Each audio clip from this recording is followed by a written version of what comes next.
The United States is $36 trillion in debt. In fiscal year 2024, the government spent over $1.8 trillion more than it took in. And in fiscal year 2025, the interest on our debt is expected to exceed $1 trillion. As we continue investigating waste, fraud, and abuse, and we can look no further than the Corporation for Public Broadcasting, the LGBTQ indoctrination of our children, the systematic racism narrative, and the support for censorship being pushed by the heads of NPR and PBS are just several of the many abuses of taxpayer dollars. And if you are one of the select few who might support such content, you can personally support and fund it with your own money through private donations, because the reality is the United States of America is broke and can't afford it. And after all, PBS and NPR are already fundraising off of this committee hearing. The American people are closely following along today in this long-awaited hearing to hear the case for why Americans' hard-earned tax dollars should continue for public broadcasting. I think from what we have heard here today, the American people will not continue to allow such propaganda to be funded through the federal government with their hard-earned tax dollars. The Corporation for Public Broadcasting that we give over $500 million to no longer serves the public. It serves a narrow audience of wealthy, liberal elites who are out of touch with everyday Americans. Not only have the times changed and the American people who once needed these outlets can now access the news anywhere at any time, but the content that is being put out through these state-sponsored outlets is so radical, it is brainwashing the American people and, more significantly, American children with un-American, anti-family, pro-crime fake news.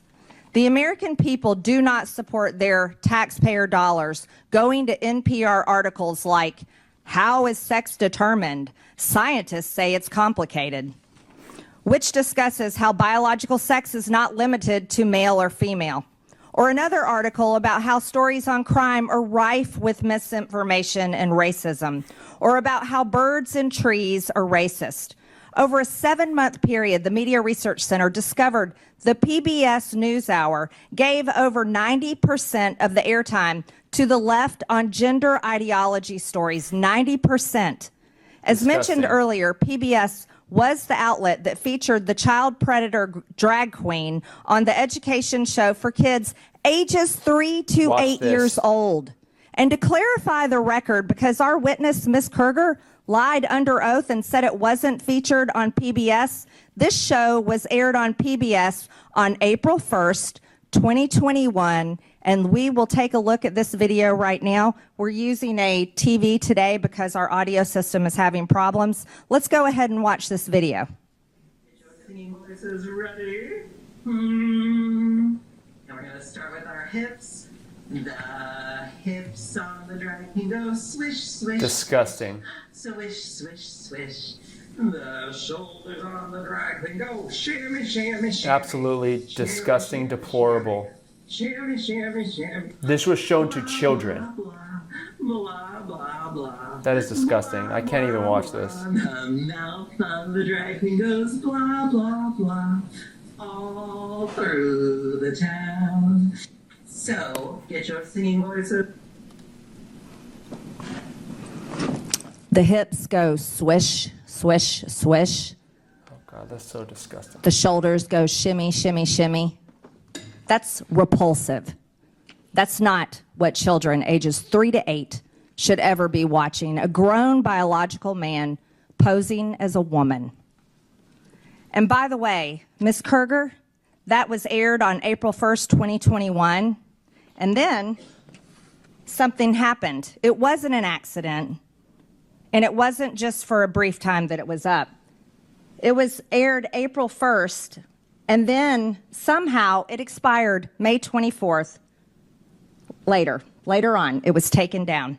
I wonder why. Wonder why that was taken down. The fact that children have seen that video is absolutely disgusting. And It is rock solid proof as to why PBS needs to be defunded. That's just one example. Another egregious example includes back in 2010, PBS's Travis Smiley stated that Christians blow up people every single day. Haven't seen that ever happen in my life. And today, if you look on NPR's website, there is still zero mention of any negative coverage of any Democrat today. And trust us, there are more than plenty of examples to pull from. How about a member from this committee making fun of the governor of Texas for having a disability and living his life in a wheelchair? Ms. Marr. So yeah, yesterday or 2 days ago, Jasmine Crockett made fun of Texas Governor Abbott for being in a wheelchair. The man is disabled. Democrats laughed it up. It was one of the biggest stories online the other day. Nowhere to be found on PBS. Very interesting. But I bet you'll find negative stories about Trump all the time.